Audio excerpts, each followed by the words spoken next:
তোমরা আমার ভাই, তোমরা বাড়াকে থাকো, কেউ তোমাদের কিছু বলবে না, কিন্তু আর আমার বুকের পর গুলি চালাবার চেষ্টা করো না,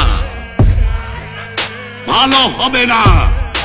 7 কোটি মানুষকে তাবায় রাখতে পারবো না। আমরা যখন মরতে শিখেছি তখন কেউ আমাদের দবাতে পারবে না।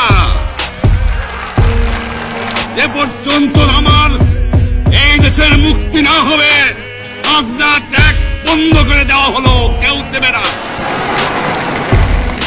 তবে অনুরোধ করছি, আপনারা আমাদের ভাই, আপনারা দেশকে একেবারে জাহান্নামে ধ্বংস করে দিয়েন না।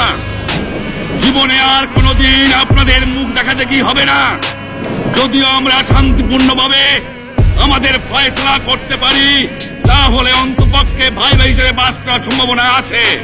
সেই জন্য আপনাদের অনুরোধ করছি, আমার এই দেশে আপনারা মিলিটারি শাসন চালাবার চেষ্টা করবেন না।